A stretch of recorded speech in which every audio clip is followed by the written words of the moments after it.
அருட்தந்தை வேதாத்திரி மகிழ்ச்சி அவர்கள் நமக்கு ஒரு முழுமையான வாழ்க்கை தத்துவத்தை கொடுத்திருக்கிறார்கள். ஒரு மனிதன் எப்படி வாழ வேண்டும் என்பதை வாழ்ந்து காட்டியிருக்கிறார்கள்.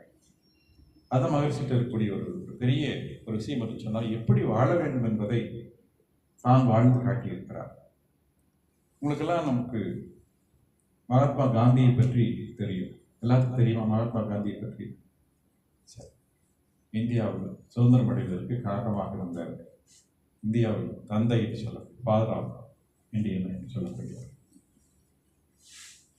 அவரிடம் ஒரு அன்பர் கேட்கிறார், அண்ணல் காந்திஜி அவர்களை, நீங்கள் இந்த உலகத்திற்கு என்ன செய்தியை சொல்ல விரும்புகிறீர்கள்? அப்ப என்ன சொல்லியிருப்பார் அவர்? அமைதி. வேற என்ன சொல்லுங்க? அகிம்சைன்னா மகாத்மான்னு சொன்னாலே அந்த அகிம்சைங்கிற வார்த்தை கூட இருக்கணும். சரி, அப்புறம் வேற? சரி, அவர் அந்த அகிம்சையை பற்றியும் சொல்லலை, அன்பு பற்றியும் சொல்லலை. அவர் சொன்னதெல்லாம் my life is the message I am leaving to you. நான் வாழ்ந்த வாழ்க்கை தான் உங்களுக்கு விட்டு செல்லக்கூடிய செய்திகள். இன்னைக்கு இருக்கிறவங்க யாராவது ஒருத்தர் அப்படி துணிஞ்சு சொல்ல முடியுமா? என்னை பார்த்து நான் வாழ்றது மாதிரி நீங்க அப்படின்னு சொல்றதுக்கு யாருக்கு, எத்தனை பேருக்கு தைரியம் இருக்கு? நியாயமான வாழ்க்கை, புனிதமான வாழ்க்கை, தூய்மையான வாழ்க்கை, செறிவுள்ள வாழ்க்கை, அர்த்தமுள்ள வாழ்க்கை. அதனாலதான் அவர் அந்த வார்த்தையை சொல்லக்கூடிய தகுதியை பெற்றிருந்தார். நம்மளே நினைச்சுங்க, யாராவது ஒருத்தர் நீ எப்படி வாழணும், என்ன மாதிரி நான் எப்படி வாழணும் அப்படி நீ வாழ்ப்பான்னு சொல்ற அளவுக்கு அவன் எத்தனை பேர் அந்த பக்குவத்தில் இருக்கிறோம்னு நினைச்சுப்பாங்க. அந்த வார்த்தையை சொன்னவர் மகாத்மா காந்தியடிகள். அதுபோன்று அந்த அப்படிப்பட்ட வாழ்க்கையை வாழ்ந்து காட்டியவர் அருட்தந்தை வேதாத்திரி மகிழ்ச்சி அவர்கள். வாழ்நாள் முழுவதும் அன்பும் கருணையுமாக வாழ்ந்தவர். அம்மா அவர்கள் அறிமுகப்படுத்தியது போல, நான் முதலாக மகிழ்ச்சி அவர்களை 1981ஆம் ஆண்டு சந்தித்தேன். நிறைய பேர் அது பிறந்தவங்களா இருக்கீங்க.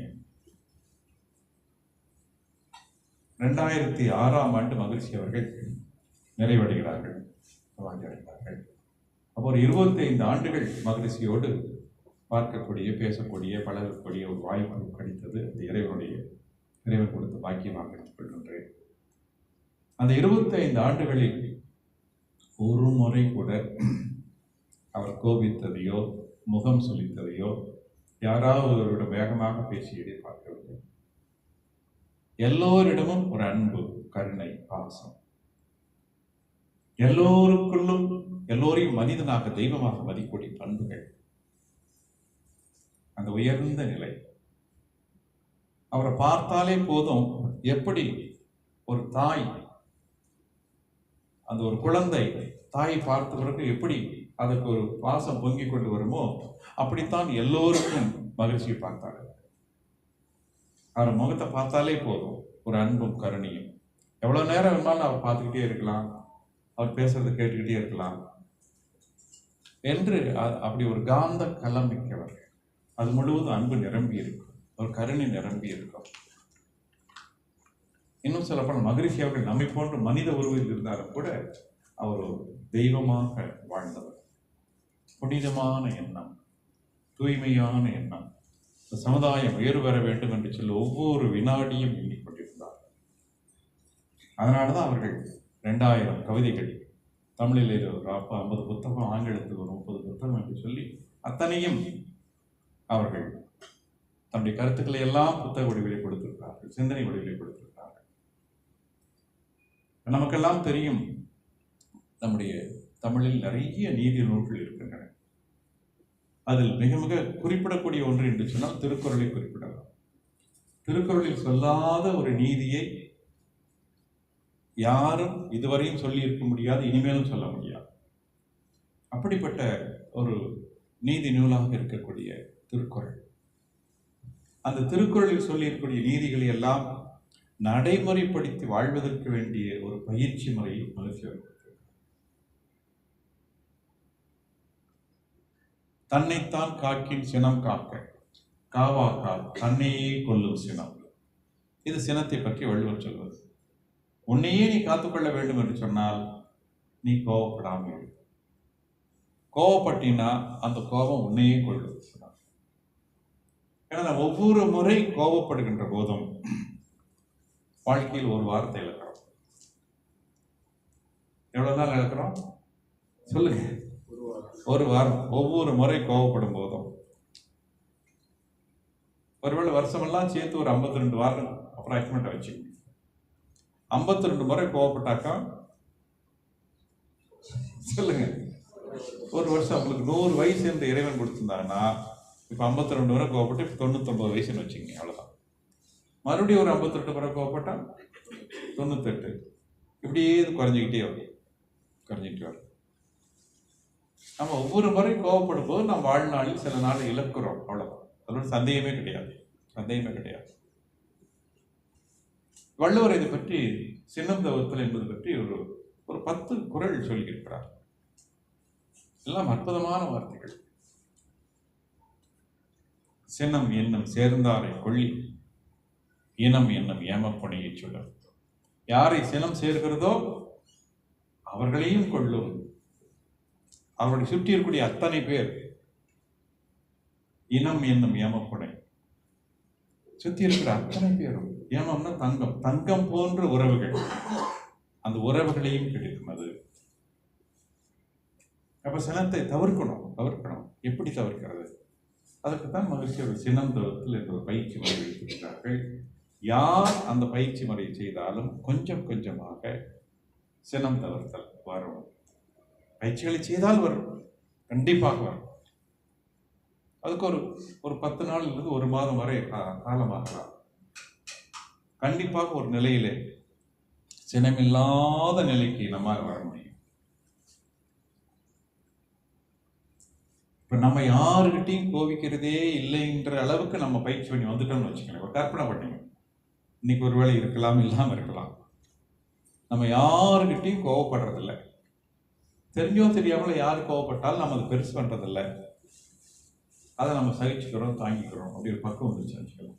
இப்ப நாம் யாரிடமும் கோவப்படுவதில்லை என்பது நாம் உறுதியாக இருந்தால் நமக்கு கிடைக்கக்கூடிய பலன் என்ன சொல்லுங்களேன்? என்னன்னு முதல்ல எல்லாம் ஏமாளிட்டு சொல்லுவாங்க. என்ன கோவிச்சாலும் தானே ஒண்ணு கோவிக்க மாட்டேங்கிறாயா, ரோசம் எல்லாம் சொல்லிட்டு படம். நாம் யாரிடமும் சினம் கொள்வதில்லை என்பதில் நாம் உறுதியாக இருந்தால் ஒரு நிலையில் நம்மோடு கோவப்படுபவர்கள் யாருமே இருக்க மாட்டார். அதில் உறுதியாக நாம் இருந்தால் நம்மோடு கோவப்படுபவர்கள் யாருமே இருக்க மாட்டாங்க.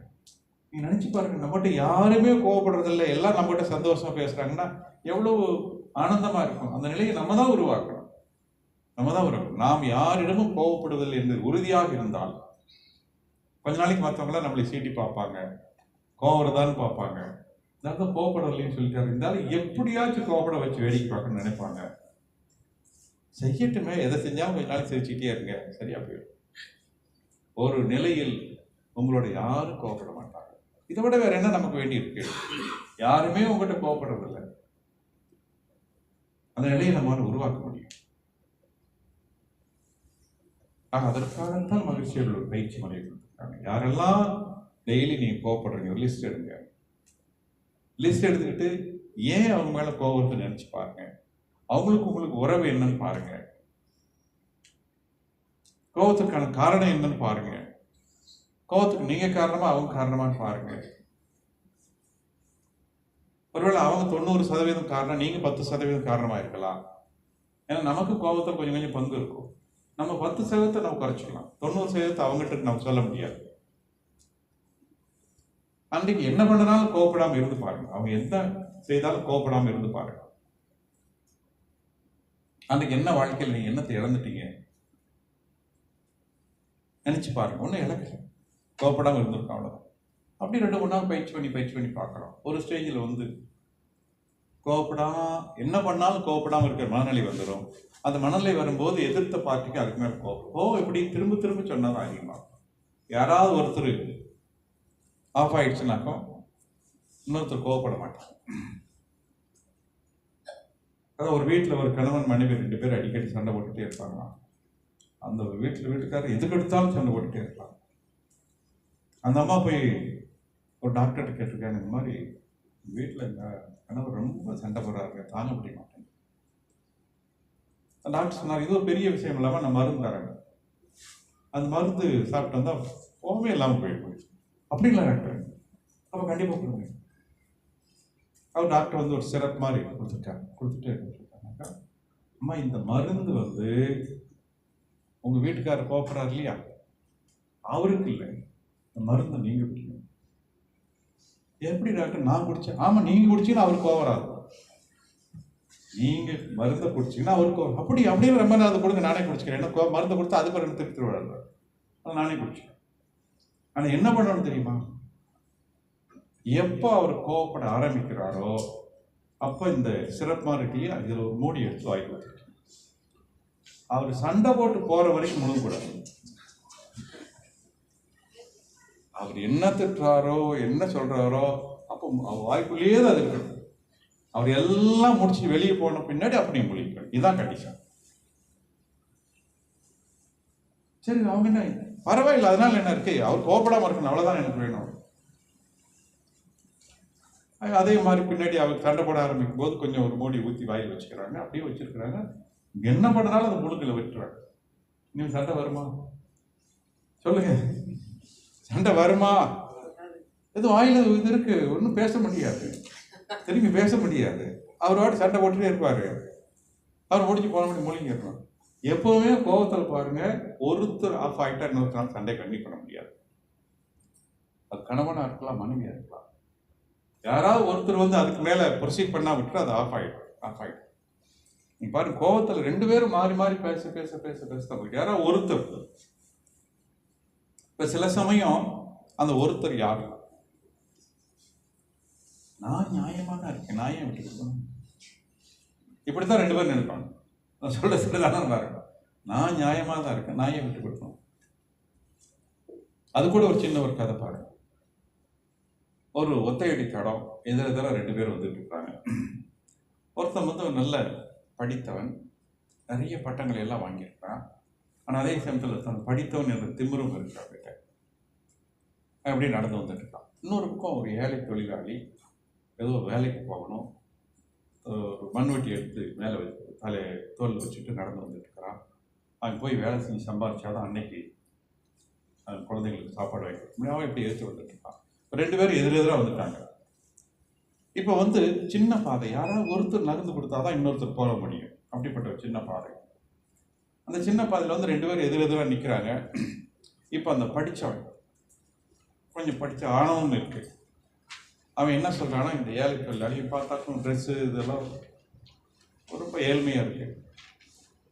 இப்படி நேரம் நின்று சொல்கிறான், நான் முட்டாள்களுக்கு வழி விடுவதில்லை அப்படின்னு சொல்லிட்டு இந்த படித்தவன் அவன் அப்படி நின்றுட்டான்.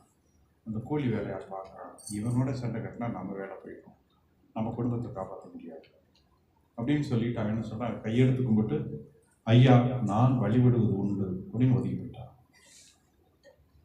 அவன் என்ன சொல்கிறான், முட்டாள்களுக்கு வழிபடுவது இல்லை அப்படின்னு நின்றுக்கிட்டான்.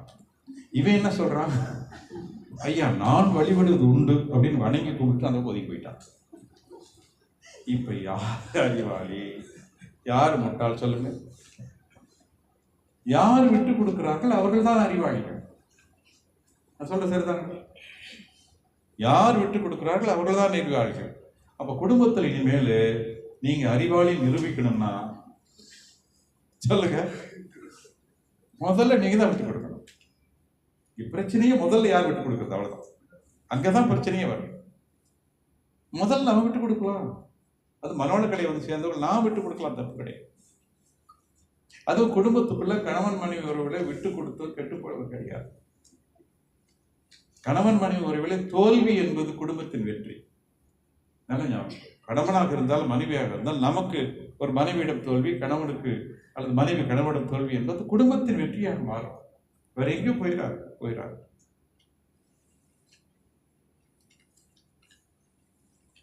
அப்படிப்பட்ட பயிற்சி முறைகளை தான் மகிழ்ச்சி நாம் கொடுத்திருக்காங்க.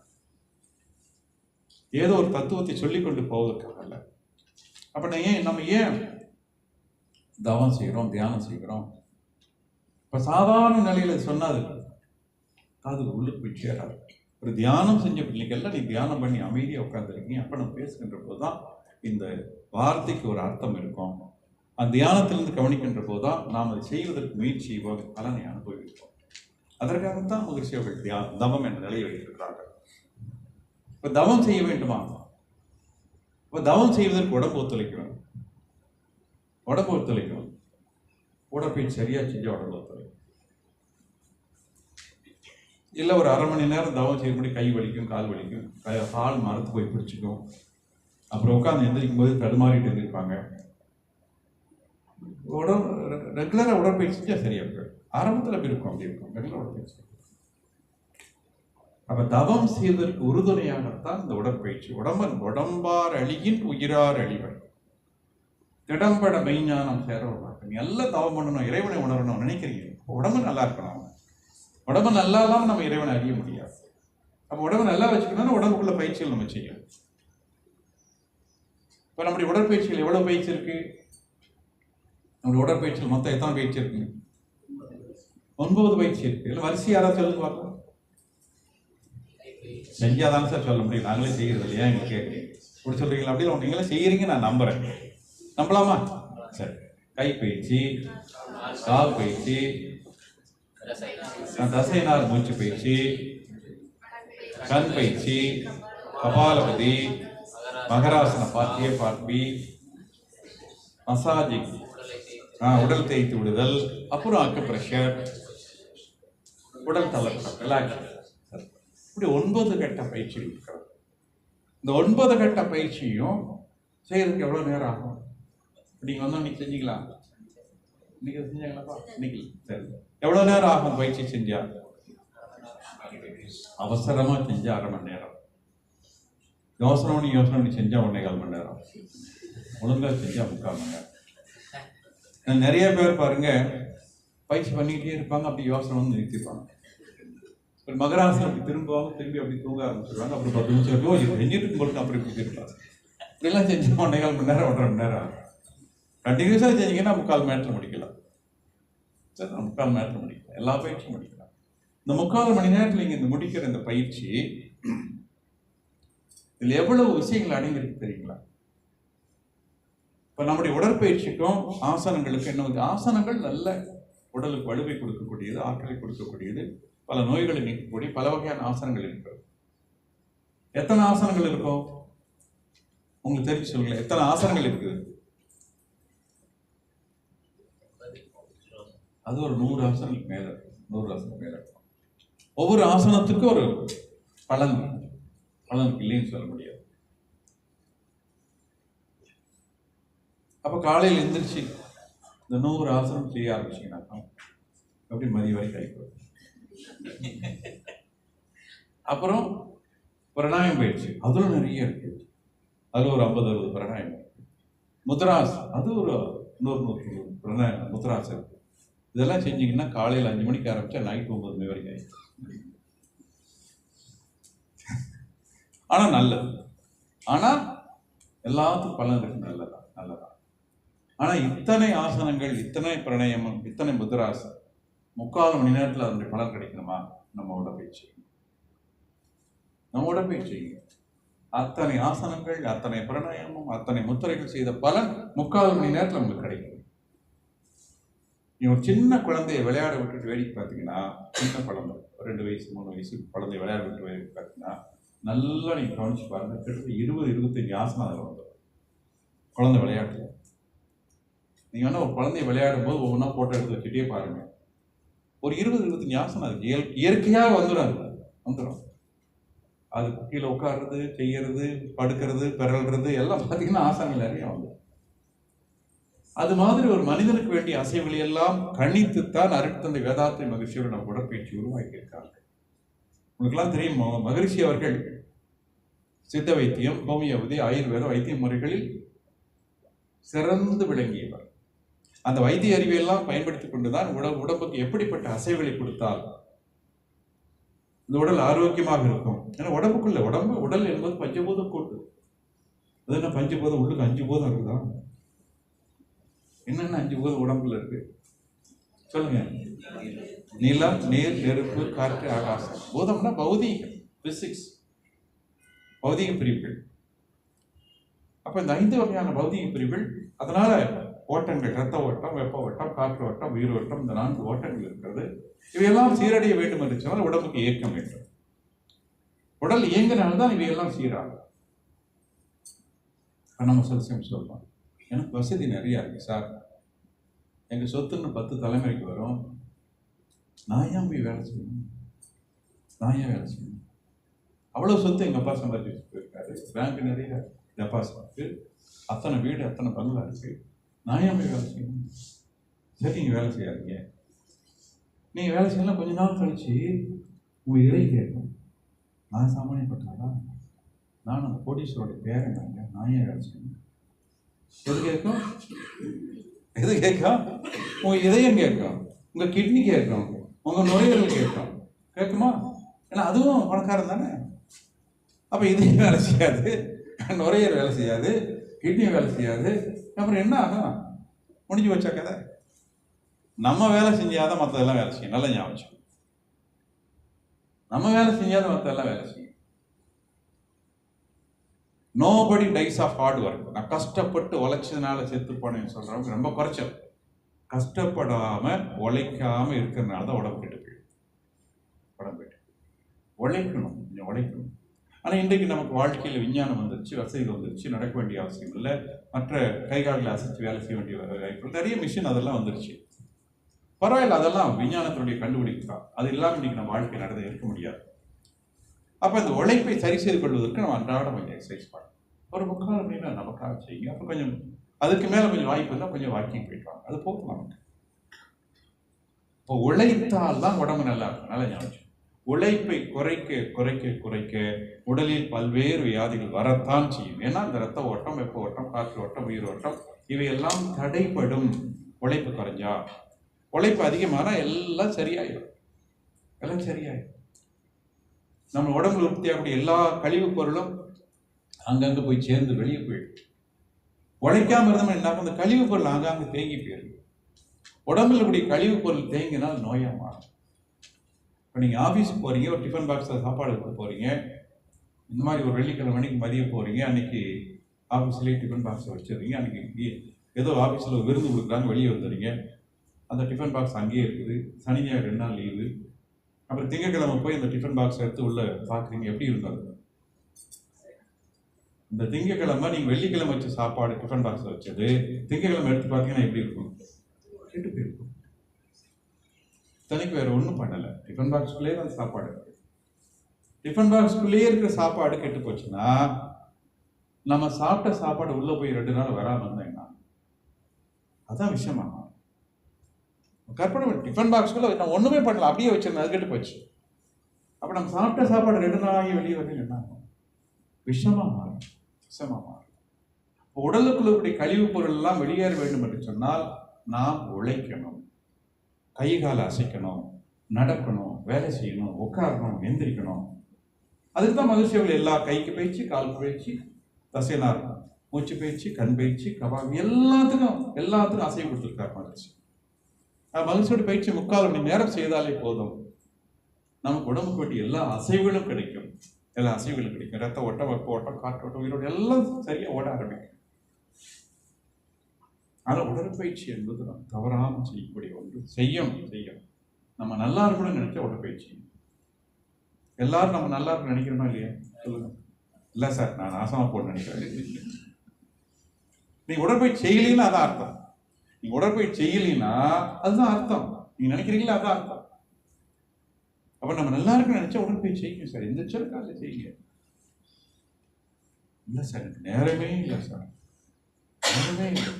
அது எந்திரிச்சோன்னா அது ஆண்கள்லாம் வேலைக்கு போகிற தயாராக, பெண்கள்லாம் குடும்ப வேலையும் பார்க்கணும், சமையலும் பண்ணணும், குழந்தைகளையும் பார்க்கணும், அப்புறம் வேலைக்கு போகணும், சம்பாதிச்சுட்டு வரணும். இத்தனை வேலை இருக்கு. எப்படி சார் செய்யணும்? கண்டிப்பாக எல்லாரும் கமிட்மெண்ட்ஸ் இருக்கு இல்லையே சொல்ல முடியாது. அதற்குள்ள கொஞ்சம் நேரம் கண்டுபிடிச்சு ஒதுக்குங்க.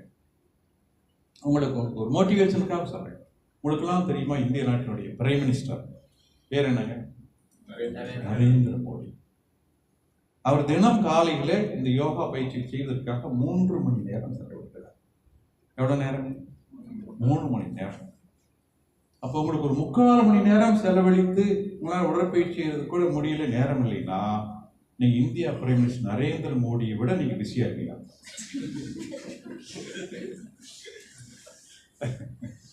சரிதானுங்களா? அவரை விட நீங்க பிஸியா இருக்கிறீங்க. உங்களுக்கு என்ன பண்ண முடியும் சொல்லுங்க. அப்ப நம்ம தான் மனசு வைக்கணும். நம்ம உடம்பு நல்லா இருக்கும், நம்ம தான் மனசு வைக்கணும். சில நன்மைகளை அனுபவிக்க வேண்டும் என்று சொன்னால் சில சின்ன துன்பங்கள் நம்ம ஏற்றுக்கொள்ள வேண்டும். சில பெரிய நன்மைகளை அனுபவிக்க வேண்டும் என்று சொன்னால் சில சின்ன சின்ன துன்பங்களை நாம் ஏற்றுக்கொள்ள வேண்டும். காலையில கொஞ்சம் ஏழில எந்திரிக்கணும், கொஞ்சம் கஷ்டம் தான். அப்பதான் நல்லா தூக்குவோம். அதை கொஞ்சம் சாக்ரிஃபைஸ் பண்ணாதான் செய்யும். அதை கொஞ்சம் சாக்ரிஃபைஸ் பண்ணணும். அதான் சில பெரிய நன்மைகளை அனுபவிக்க வேண்டும் என்று சொன்னால் சில சின்ன துன்பங்களை நாம் ஏற்றுக்கொள்ள வேண்டும். ஒரு வழி கிடையாது. அப்ப கொஞ்சம் அந்த தூக்கத்தை கொஞ்சம் சாக்ரிஃபைஸ் பண்ணி தான் நம்ம செய்யலாம். அப்ப காலையில் சீக்கிரமா எந்திரிக்கணும்னா என்ன செய்யணும்? நம்ம சீக்கிரமா படுக்கணும், சீக்கிரமா தூங்கணும். எப்படியும் ஒவ்வொரு ஆளுக்கு தகுந்த மாதிரி மினிமம் 6 மணி நேரம், மேக்சிமம் 8 மணி நேரம் தூக்கம் அவசியம். வயசுக்கு தகுந்த மாதிரி வேணும். அப்ப நீங்க அந்த ஒரு 6 to 8 மணி நேரம் அலவன்ஸ் கொடுக்குற மாதிரி நீங்க தூங்கணும். தூக்கத்தை குறைச்சிடக்கூடாது. தூக்கத்தை குறைச்சா அது மறுபடியும் வேற பல வியாதிகள் வரும். தூக்கத்தை குறைக்கூடாது. அப்ப நீங்க எல்லாருக்கும் ஒரு 10 மணிக்குள்ள படுக்க ஆரம்பிக்கிற மாதிரி வச்சுக்கோங்க. அப்ப நம்ம தாராளமாக எந்திரிக்கலாம். ஒரு 6 மணி நேரம் தூக்கம், 7 மணி நேரம் தூக்கம் போதும். கண்டிப்பாக உடற்பயிற்சி நம்ம செய்யணும்.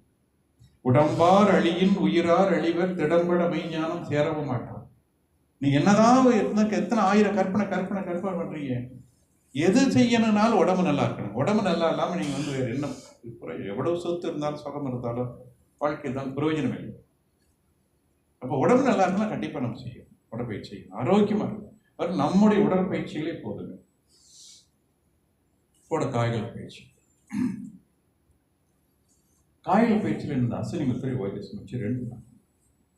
ஒரு தடவை காய் பயிற்சிக்கு 1 நிமிஷம் தான் ஆகும். 10 அசனி முத்திரை, ஒரு ஓஜஸ் மூச்சு எல்லாம் சேர்ந்து 1 நிமிஷம் தான். அசனி முத்திரை செய்யும்போது நல்லா சுருக்கி ஆழமா கொண்டு போகணும், அப்புறம் ரிலீஸ் பண்ணணும். அது சுருக்கி விடுறது தான் சுமார் 5 வினாடிகள் வரும். இந்த ஓஜஸ் மூச்சு போடும்போது மூலபந்தம் பண்ணி 10 முறை போட்டு 11 முறை மூலபந்தம் சுருக்கி பிடிச்சிக்கணும், நாக்கு படிச்சுக்கணும், மூப்படி காற்றை உறிஞ்சி இழுக்கணும். இப்போ தலைக்கு ஆற்று வந்து ஏறிடணும், திருப்பி நாக்கு நேராக வச்சுக்கணும், பல்லிடக்கூடிய உடல் முழுவதும் ஆற்றில் பரவ விடணும். கடைசி அந்த மூலத்தை ரிலீஸ் பண்ணணும். 1 நிமிடம் தான் ஆகும். 10 அசனி முத்திரைக்கு 50 செகண்டு, அந்த ஓஜஸ் மூச்சு இழுக்கிறதுக்கு 2 செகண்டு, விடுறதுக்கு 8 செகண்டு, ஓஜஸ் மூச்சுக்கு மட்டும் 10 செகண்டு. மொத்தமாக ஒரு காயல் பயிற்சிக்கு 1 நிமிடம் தான். அது நல்லா பழகிட்டு அப்புறம் 20 அசனி முத்திரை 2 ஓஜஸ் மூச்சு போடலாம். இப்போ காலையில் நின்றுட்டு ஒன்று உட்காந்துட்டு படுத்துருக்கணும், 3 நிமிஷம் தான் ஆகும். நீண்ட நாள் வாழணும். காயல் பயிற்சி முறையாக செய்தால் ஒவ்வொருவரும் நீண்ட நாள் வாழ முடியும். இப்போ நம்மெல்லாம் எவ்வளவு நாள், எத்தனை வருஷம் வாழலாம்? நீங்க எத்தனை வருஷம் வாழலாம்னு நினைக்கிறீங்க? சொல்லுங்க. நீங்க சாமிஜிட்டு கேட்டு, அம்மாட்ட கேட்டு வாங்கி கொடுத்துடலாம். வாங்கி கொடுத்துருவோம். சொல்லுங்க. ஒரு 200 வருஷம், 120 வருஷம். 120 வருஷம் வாழ்வதற்கு தகுதியானவன் தான் மனிதன். ஒரு 100 வருடம் வச்சுக்கலாம்.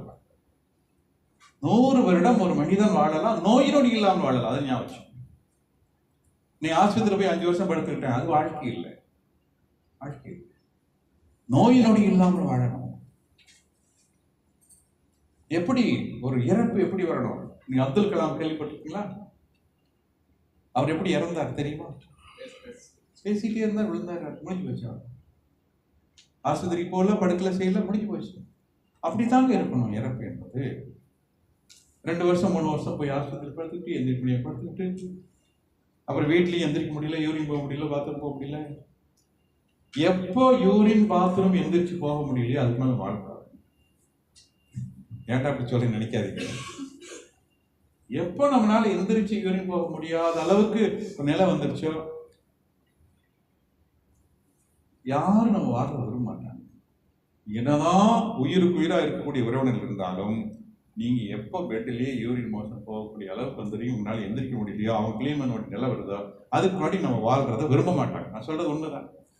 உண்மையா இல்லையா? ஒரு நடைமுறை உண்மையை பாருங்க. உண்மைதான்.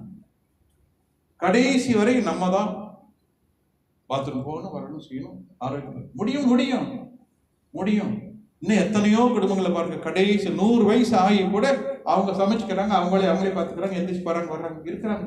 பார்த்துருக்கீங்க? நம்மளா இருக்க முடியும்? காயல் பயிற்சி செய்யுங்க, காயல் பயிற்சி செய்யுங்க. காலையில் 3 நிமிஷம், சாயந்தரம் 3 நிமிஷம், மொத்தமே சேர்த்த ஒரு 7-10 நிமிஷம் தான் வரும். 100 வருடம் வரை உங்களால் இருக்க முடியும். நமக்கு தெரியாம நமக்கு சாவு வரக்கூடாது. நமக்கு தெரியாம வரக்கூடாது. நீங்களே ஒரு நிலைக்கு வரணும். எல்லா வேலையும் முடிச்சாச்சு, பையனுக்கு செட்டில் பண்ணி விட்டாச்சு, பிள்ளைக்கு செட்டில் பண்ணி விட்டாச்சு, பேத்தி வேலைக்கெல்லாம் கல்யாணம் முடிச்சாச்சு, எந்திரிச்சா நடக்கிறது கஷ்டமா இருக்கு, தடுமாறி விழுந்தடமா இருக்கு. போதும், நம்ம வாழ்க்கை போதும். நமக்கே ஒரு நிறைவு வரும். நல்ல வாழ்க்கை வாழ்ந்திருக்கு, திருப்தியான வாழ்க்கை வாழ்ந்திருக்காங்க, பையன் பொண்ணு பிள்ளைங்க எல்லாம் பிறந்து எல்லாம் செய்ய வேண்டியெல்லாம் செஞ்சுட்டேன், போதும். நிறைவான வாழ்க்கை வாழ்வாங்க. வாழ்ந்துட்டு நம்மளே ஒரு டைம் மிஸ் படிக்கணும். 26 வருஷம் பிப்ரவரி மாதம் 10ஆம் தேதி நான் போலான்னு இருக்கிறேன்.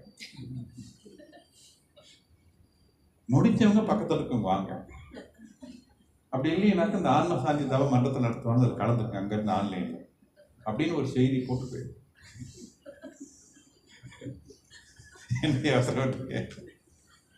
நமக்கு தெரியாம நமக்கு சாவு நம்ம தான் ஃபிக்ஸ் பண்ணணும்.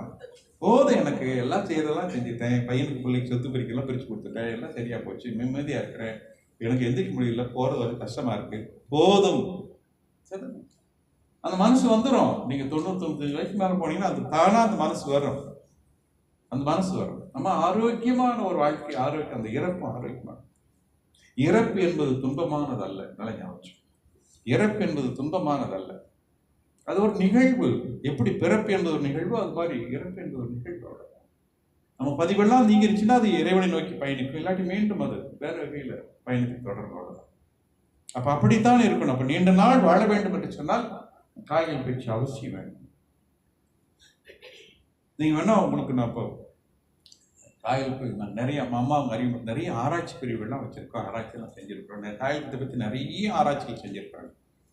அவ்வளவு பலன்களை கொடுக்கக்கூடிய காய்கத்தை ரெகுலரா செஞ்சா பெண்களை பொறுத்த வரைக்கும் அந்த பீரியட் ப்ராப்ளமே வராது. இன்னும் சரியாக முறையாக செய்தால் இன்ஃபர்டிலிட்டி ப்ராப்ளம் வராது. இது ரெண்டையும் நாங்கள் நிரூபிச்சிருக்கிறோம். உடற்பயிற்சியும் காயல் பயிற்சியும் தவறாமல் செய்தால் பெண்களை பொறுத்தவரை பீரியட் ப்ராப்ளம் வராது, இன்ஃபர்டிலிட்டி ப்ராப்ளம் வராது. ஆண்கள் பெண்கள் 2 பேரும் சேர்ந்து செய்யும்போது இதை நிரூபித்திருக்கிறோம். ஆனால் முறையாக செய்யணும். இன்னைக்கு நிறைய பேர் பயிற்சியை முறையாக செய்வதில்லை. அதனால அது பலன் கிடைக்கும்னு சொல்ல முடியாது. இப்போ நீங்க நம்ம சொல்றதில்ல, நீங்க உறுதிப்படுத்தணும்னாக்கா நீ எல்லாருமே உங்க பெரும்பாலும் நிறைய பேர் நம்ம ஹாரோஸ்கோப் ஜாதகத்தை நம்புறவங்க இருக்கீங்க இல்லையா? சரி, நம்புறீங்களோ இல்லையோ, ஒரு நல்ல ஜோசியத்தை பார்த்து உங்க ஜாதகம் எப்படி உங்களுக்கு எத்தனை வயசு கேட்டு வச்சுக்கணும். அவர் என்ன சொல்றாங்களோ அதை விட குறைந்தது 10 ஆண்டுகள் கூடி வாழ முடியும். நீங்க காயல் பயிற்சி விடாம செய்யணும். இதுக்கு நான் உறுதி தர்றேன். உங்களுக்கு சர்டிஃபிகேட் இருக்காது. ஆனா காயல் பயிற்சியை தவறாமல் செய்யணும், முறையா செய்யணும். செஞ்சா கண்டிப்பா உண்டு, சந்தேகமே கிடையாது. செஞ்சா பலன் கிடைக்கும், செய்யாட்டி பலன் கிடைக்காது. ஆனா நீங்க பாருங்க, இந்த உடற்பயிற்சி, காயல் பயிற்சி, தியானம் இதெல்லாம் செஞ்சாதாங்க பலன் கிடைக்கும். இப்ப நீங்க நல்லா சம்பாதிக்கிறீங்க, கை நிறைய சம்பளம் வருது, கணவன் மனைவி 2 பேரும் சம்பாதிக்கிறீங்க, நல்ல சம்பளம் வருது, கையில பேங்க்ல வர இருப்பு இருக்கு. இப்ப நீங்க வீட்டுல வந்து சமையல் பண்றதுக்கு ஒரு ஆள் போட்டுக்கலாம், குழந்தைகள் பார்க்கறதுக்கு ஒரு ஆள் போட்டுக்கலாம், வீடு சுத்தம் பண்றதுக்கு ஒரு ஆள் போட்டுக்கலாம், இதெல்லாம் போட்டுக்கலாம். இப்போ உங்கள்கிட்ட வசதி நிறைய இருக்கிறதுக்காக எக்ஸசைஸ் பண்றதுக்கு ஒரு ஆள் போட்டுக்கலாமா? காயல் பண்றதுக்கு ஒரு ஆள் போட்டுக்கலாமா? இல்ல தியானம் பண்றதுக்கு ஒரு ஆள் போட்டுக்கலாமா? ஒண்ணுதான் நிறைய இருக்கு. நம்மகிட்ட ஒரு ஆள் போட்டுக்கலாம்ல. போட்டுக்கிட்டா யாருக்கு பலன்? அவங்களுக்கு தான் பலன் கிடைக்கும். இதை நம்ம செஞ்சாதான் நமக்கு பலன் கிடைக்கும். நல்லா ஞாபகம். உடற்பயிற்சியும் காயகல்பமும் தியானமும் அகத்தாய்வும் நாம் செய்தால்தான் நமக்கு பலன் கிடைக்கும். யார் செய்தாலும் பலன் கிடைக்கும். இப்ப இன்னைக்கு நிறைய பேர் மன்றத்தோட சேர்ந்துருப்பாங்க, ஆனா பயிற்சி செய்ய மாட்டாங்க.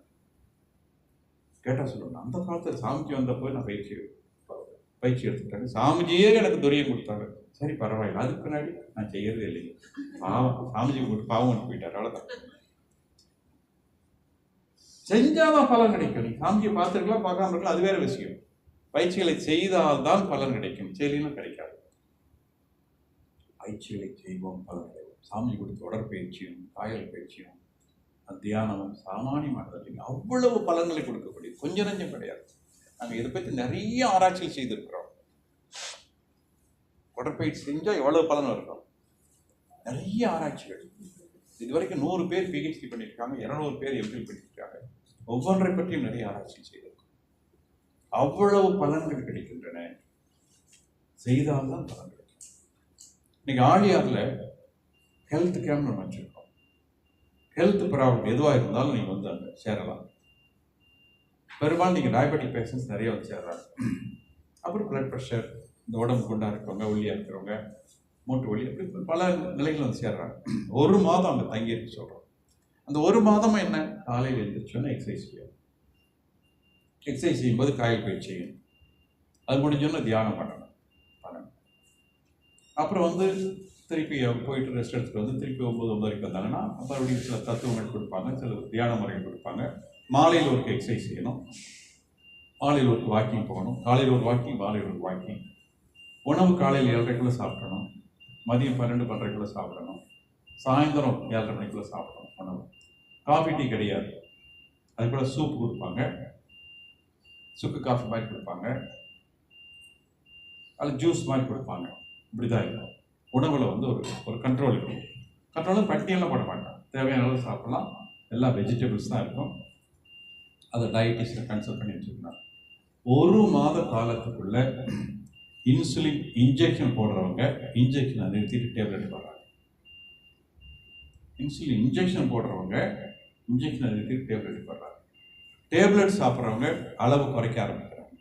1 மாதம் தான். இதே மாதிரி 2 மாதம் 3 மாதம் இருந்தால் இன்னும் நிறைய பலன்கள் கிடைக்கும். ஏன்னா அங்கே 1 மாதம் தான் தங்குவோம். நம்முடைய பயிற்சிகளை செய்தால் பலன் கிடைக்கும், அதோட சந்தேகம் கிடையாது. பயிற்சிகளை செய்தால் பலன் கிடைக்கும், யார் செய்தாலும் பலன் கிடைக்கும். அப்போ இன்னைக்கு நிறைய பேர் நான் மாணவர்களை சேர்ந்திருக்கேன், எனக்கு ஒன்றும் நடக்க மாட்டேங்குதுன்னா நீங்கள் நல்லா அவங்களை கேட்டு பார்த்தீங்கன்னா பயிற்சிகள் செய்ய மாட்டாங்க. பயிற்சிகளை செய்தால் பலன் கிடைத்தே தீரும். செய்யலைன்னா பிரயோஜனம், கற்றுக்கிட்டு ஒன்றும் பிரயோஜனம். ஆக எப்படியாவது நம்ம நேரம் கண்டுபிடிக்கணும், பயிற்சிகளை செய்யணும். பயிற்சிகளை செய்யணும். உடற்பயிற்சிக்கு ஒரு 3/4 மணி நேரம், தியானத்துக்கு ஒரு அரை மணி நேரம், காலையில் 3 நிமிஷம் தான். எல்லாம் சேர்த்திங்கன்னா ஒரு 1.25 மணி நேரம் தாங்குவார். அவன் மாலையில் காலையில் ஒரு 3 நிமிஷம், தியானம் ஒரு 30 நிமிஷம் வச்சுக்கணும். இந்த நேரம் தான் நமக்கான நேரம். இது உங்களுக்காக நீங்கள் ஒதுக்கு நேரம். நீங்கள் ஒரு நாளைக்கு 24 மணி நேரம் இருக்கு, 8 மணி நேரம் தூங்கன்னு வச்சுக்கோங்க. 8 மணி நேரம் மிச்சம் எவ்வளோ? 16 மணி நேரம். இந்த 16 மணி நேரத்தில் உங்களுக்காக நீங்கள் 1.5 மணி நேரம் ஒதுக்குங்களேன். இதுதான் உங்களுக்காக நீங்கள் ஒதுக்குற நேரம். மற்றதெல்லாம் கணவனுக்காக, மனைவிக்காக, பிள்ளைகளுக்காக, பெற்றோருக்காக, நண்பருக்காக, உறவினருக்காக, சமுதாயத்துக்காக. இந்த 1.5 மணி நேரம் தான் உங்களுக்காக ஒதுக்குறீங்க. நல்லா ஞாபகம். இந்த 1.5 மணி நேரம் உங்களுக்காக செலவழிச்சிங்கன்னா உடம்பு நல்லா இருக்கும், மனசு நல்லா இருக்கும், நீண்ட நாள் வாழ முடியும், நோயில்லாமல் வாழ முடியும். எல்லாம் இதுதான்.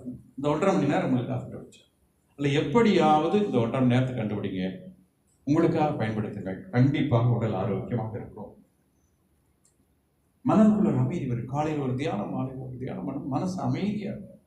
ஏன்னா மனம் மட்டும் அமைதியாக மகிழ்ச்சியாக இருந்தால் போதும், நீங்க எந்த வேலையும் செய்யலாம், எந்த இடர்பாடுகளையும் சமாளிக்கலாம்.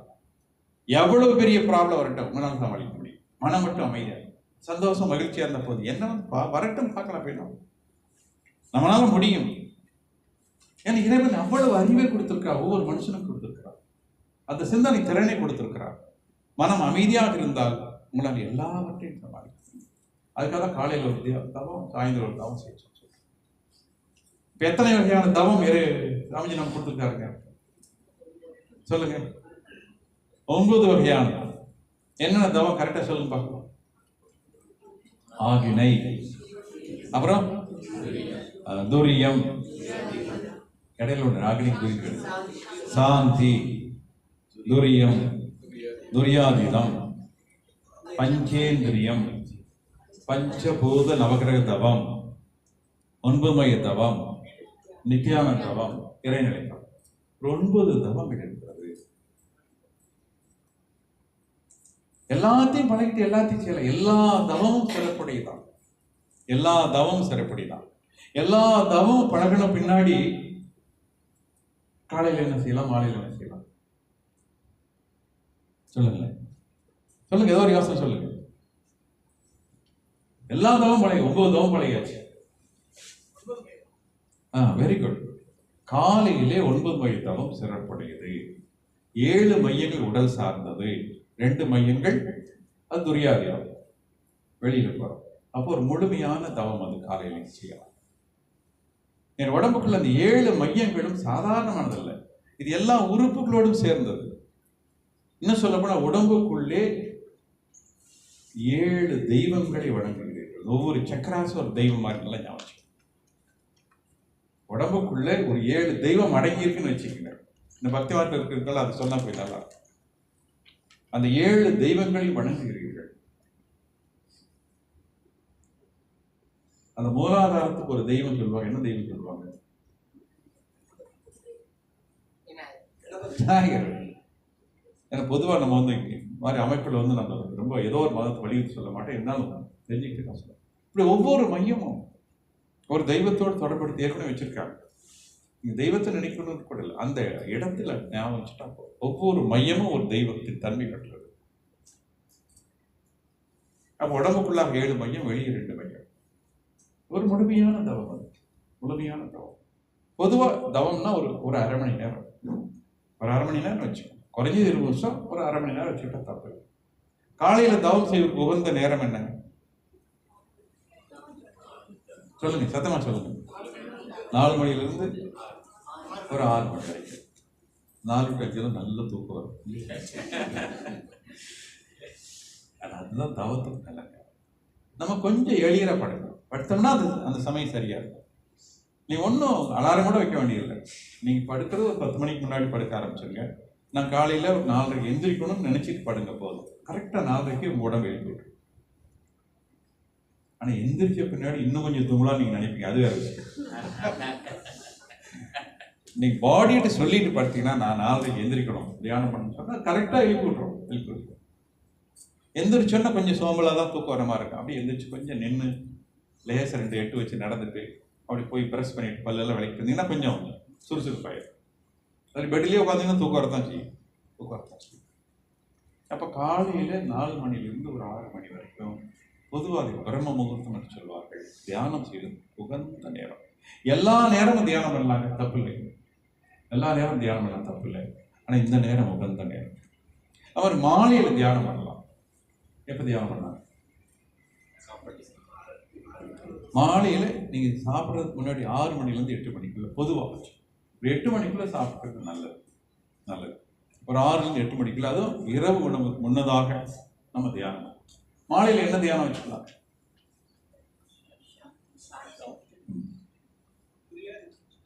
சாந்தி செய்யலாம், தப்பு இல்லை. அது வந்து நம்ம வெள்ளிக்கிழமை அன்னைக்கு செஞ்சுக்கலாம், காலை மாலை செய்யலாம். அது தவிர எப்போல்லாம் கொஞ்சம் மனதுக்கோ உடம்புக்கோ சின்ன சிரமம் இருக்கோ அப்போல்லாம் சாந்தி செய்யலாம். சாந்தி ஒரு டயர்டாக இருக்கு, வெளியூர் போய் டயர்டாக இருக்கு, அன்னைக்கு சாந்தி செய்யுங்க, தப்பு இல்லை. ஒரு மனசுக்கு ஒரு மாதிரி இருக்கு, அன்னைக்கு சாந்தி செய்யுங்க, தப்பு இல்லை. ஆனால் ரெகுலராக அன்னைக்கு செய்யறது, மாலையில் அந்த இரவு உணவுக்கு முன்னாடி செய்யறது துரியாதீனம் நல்லது.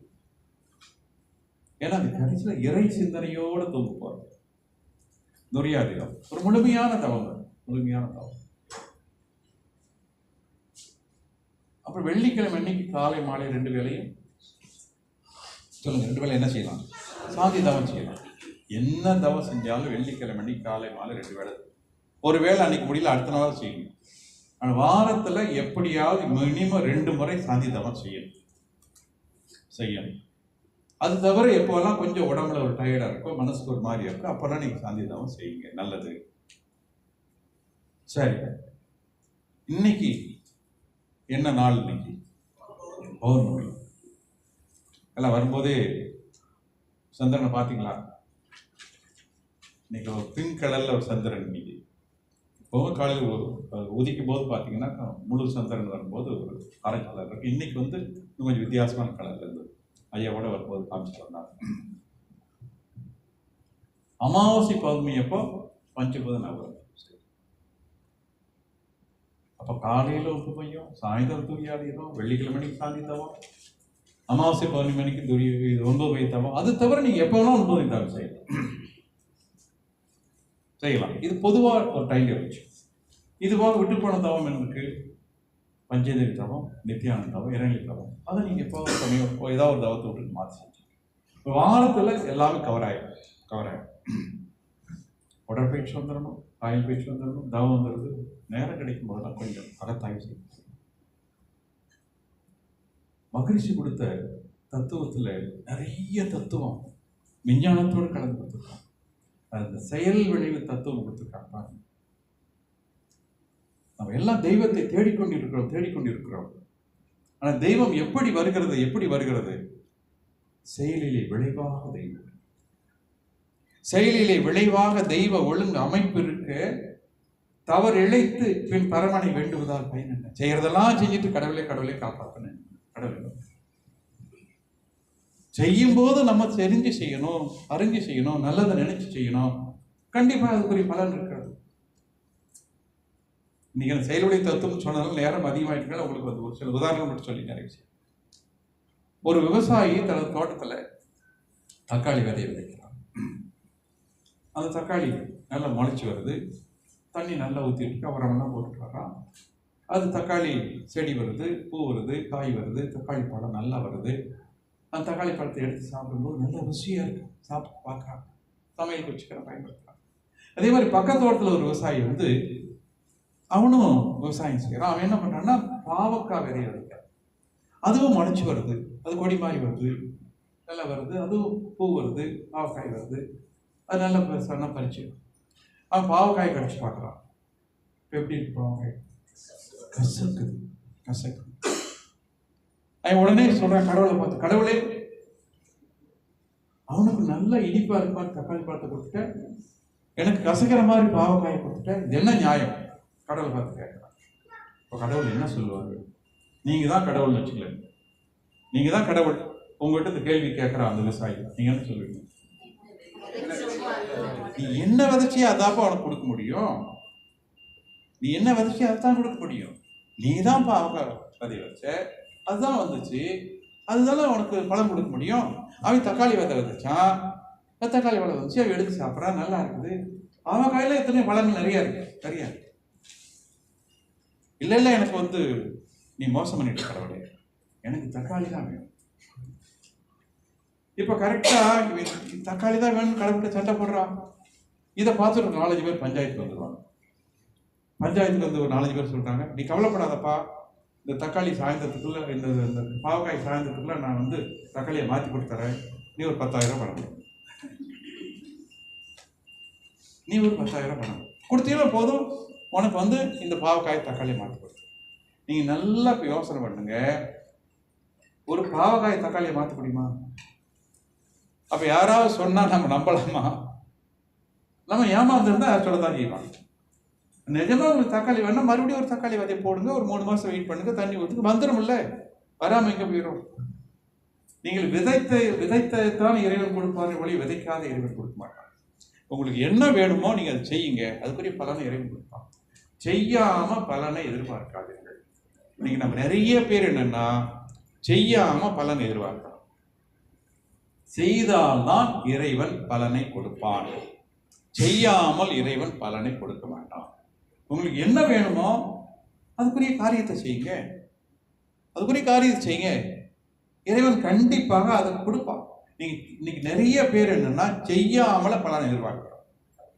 இலர் பலராகிய காரணம் நோற்பார் சிலர் நோலாதவர் பலர். வள்ளுவர் சொல்றாங்க. இன்னைக்கு இல்லாதவங்க ஏன் அதிகமா வர்றாங்க?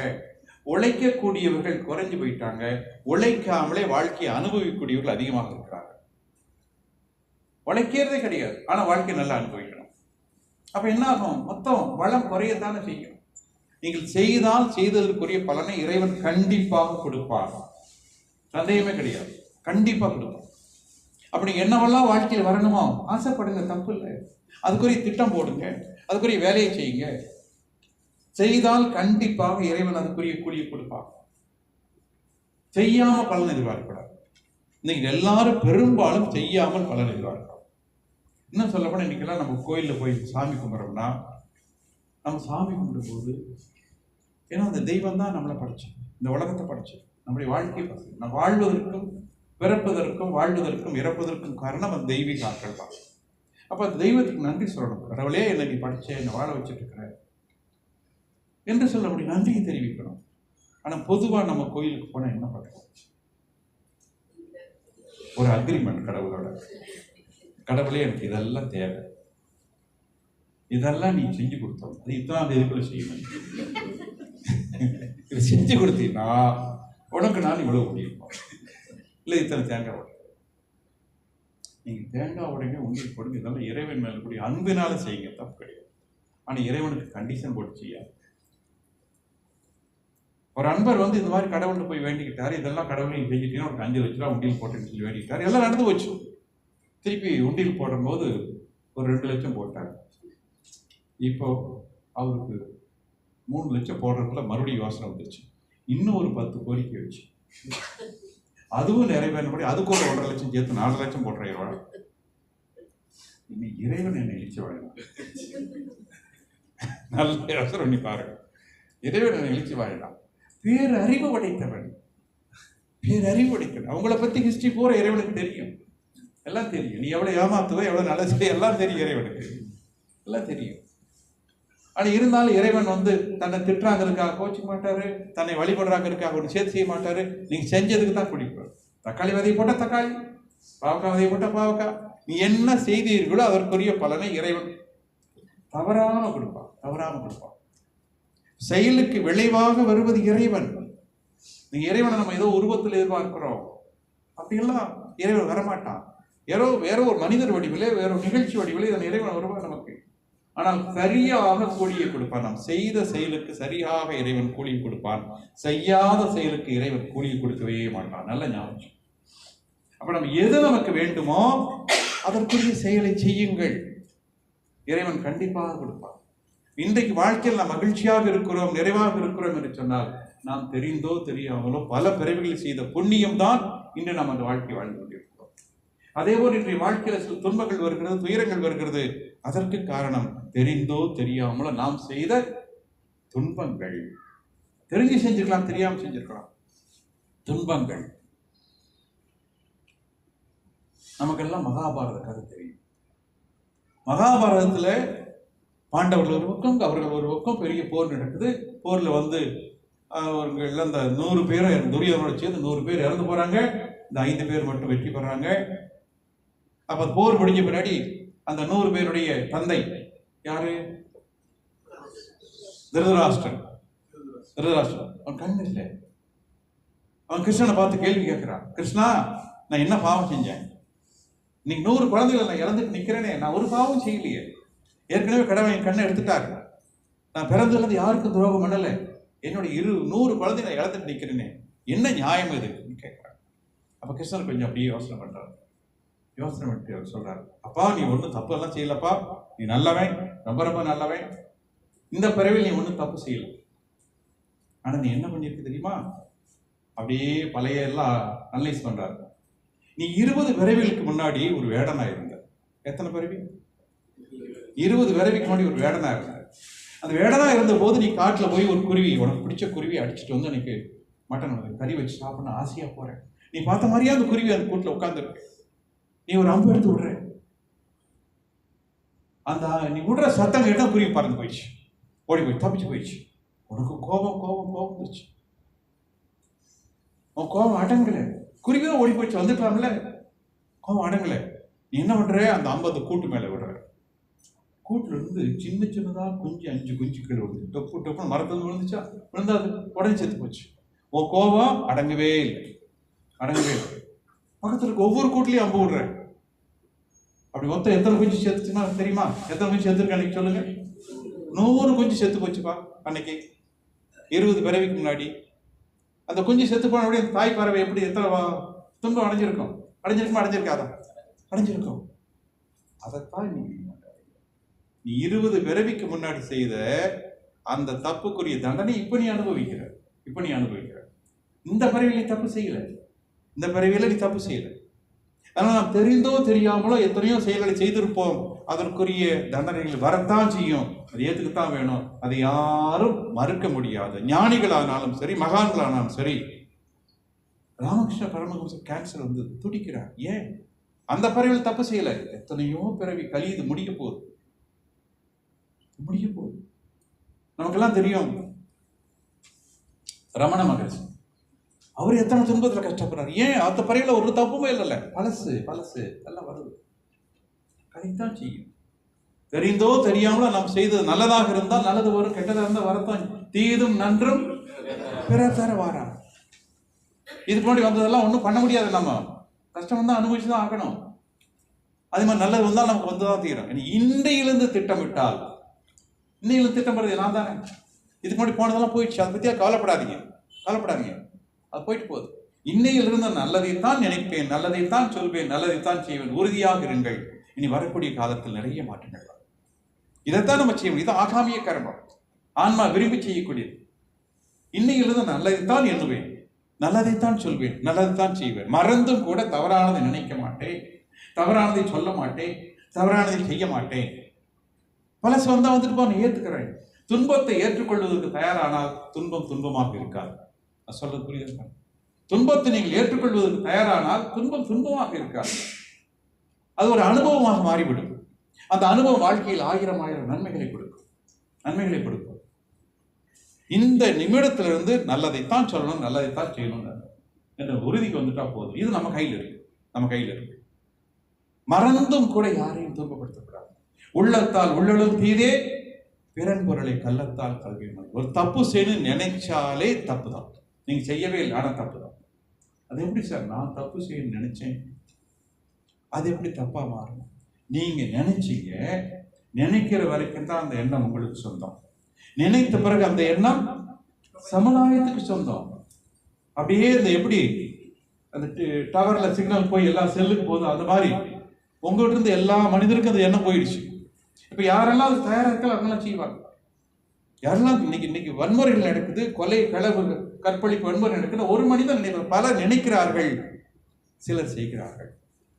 இவங்க நினைக்காம தான் செஞ்சிருக்க மாட்டாங்க. நினைக்கிறார்கள், அந்த எண்ணம் பரவுது. எண்ணி அவன் உறங்கி விடுவான், எண்ணங்கள் உறங்காது. விதைத்தவன் உறங்கி விடுவான், விதைகள் உறங்காது. அது சரி நடந்துகிட்டே தான் இருக்கும். மறந்தும் கூட தவறானதை எண்ணக்கூடாது, தவறான வார்த்தை சொல்லக்கூடாது, தவறான செயல்களை செய்யக்கூடாது. ஏன்னா எண்ணியதுதான் சொல்லாக வரும், எண்ணியதுதான் செயலாக வரும். எண்ணுகின்ற போதே நல்லது எண்ணினால் நல்ல சொற்கள் வரும், நல்ல செயல் வரும். ஆகவே நல்லதையே எண்ணுவோம், நல்லதையே சொல்வோம், நல்லதையே செய்வோம். சில துன்பங்கள் வந்தால் அதை ஏற்றுக்கொள்ளலாம். அது நம்முடைய அனுபவமாக மாறும். நீங்க வாழ்க்கையில் இன்னைக்கு ஒரு பக்குவமான நிலைக்கு வந்திருக்கீங்கன்னா என்ன காரணம் பாருங்க. நீங்கள் அடைந்த துன்பங்கள் உங்களை பக்குவப்படுத்தியிருக்கிறது. ஒரு தங்கம் அப்படியே இருந்தால் அதை நகையா மாறாது. அதை காய்ச்சணும், உருக்கணும், அடிக்கணும், இழுக்கணும், கம்பியா மாற்றணும், தகடா மாற்றப்பதான் நகையா மாறும். அப்படியே இருந்துச்சுன்னு நகையா மாறாது.